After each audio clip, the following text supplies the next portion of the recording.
check out this plastic window, man. Whew. I think that as far as plastic windows go, this is probably a pretty good one. Actually, yeah, surprisingly it is. I mean, because it's still functional, right? I mean, yeah, I mean, To a certain extent. yeah. So here's. I mean, it's got a nice lift here, okay? But check it out. I mean, that's ooh. Oh. It's got like the bendy action. All right, and look what else it has. Look, it has see these little things here. Come and get it. Can do that. That's like a little tab. Okay. What's that for? And you To got lock one. it? You got one on the other side. Check it out. What you do with these is you pull them in, and that should allow. Well, if I'm locked, let's see. Is it locked? Let's see. Where is it? Ah. So you should be able to. Ah. See that? Oh. Isn't that nice? Now you can see the inner workings here. Okay. So look. See these guys right here? Okay. Those are called spring balances. Okay. And the spring balances, they have, that's a technology that came out like in the late 40s, early 50s. Mm-hmm. Okay. And they actually have double hung windows with that kind of technology. I think, no, these don't have them. But this is a different kind of window over here.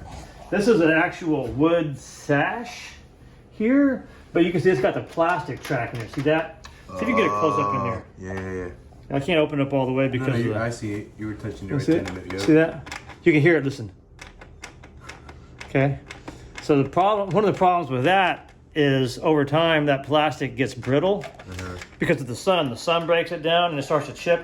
There's a spring inside of there, but a lot of the sashes, a lot of the sash windows that predate this have those same spring balances that one has, which tells you that there's no real innovation that's happened. I mean, this is like a sash window that has been created that's much like, I mean, our windows. It's just this plastic. So like, this is the same as like Tupperware.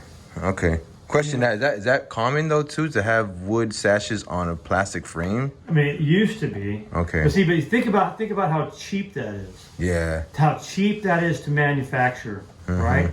You know, because they have a robot machine that pumps out this plastic track, right? Cuts it off, yeah. you know, that kind of stuff. There's maybe some springs in there and stuff like that. I mean, it's like cheap. Well, I mean, it is, right? You know, so it's the lowest possible cost for the manufacturer, sold at the highest possible profit. Wow. Right? Yeah, that makes sense. Yeah. Right, that makes sense, and that's what this window is, right? Because how much plastic is in here, right? If you were to go to Walmart, right, and buy the box of Tupperware that we all get, you know, it's got the little red lid on it, or one we just got a blue lid. Yeah, so I got a blue lid on Yeah, we mine. got the blue lid. All right, there's more plastic in that box that's in this window. And what? Maybe that was $15. Maybe it was $12. All right. Yeah. And you know they've got a high profit on that. Yeah. Right. So there's more plastic in there than there is in this window. Okay. And then you've got the cost for the glass, that's very, very, very cheap. Like we get a big piece of glass, Sosa, that's 5 feet wide and 3 feet high. Our cost about $15 or $20. Wow. My cost. We're a very small artisan firm, right? Yeah. Imagine what huge corporations get their glass for. They probably make their own glass for pennies. Yeah. Right? So they put this together and they sell this for hundreds, sometimes thousands. So that's what this is. Oh look, here's a sticker up here. What does this say? AAMA certification, something, anyway. Geldwin, it's a Geldwin window. Geldwin Window Division, Venice, Florida. Product, premium, I can't read that. Import. Import. Single hung window. Made in China. All right, so anyway. So now what I gotta do, we got this other window here, let's just go look at it real quick while we're talking.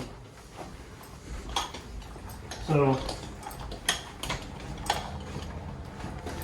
here is the beginning of the authentic archetypal window that's going to go in to that opening over there. It's got a really nice wood frame. It's already been primed. Okay, you can see the back here where it hasn't been primed. It's like really, really solid. Okay, this is the kind of frame that would have been put in the turn of the century. That's designed to work in a house like this, where the water that hits it, you'll have a frame here, you'll have a sash here and there, and everything will, everything will line up in such a way so that it directs the water away from the house. Like this is the windowsill here.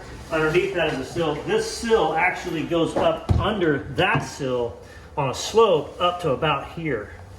Okay, and then that's a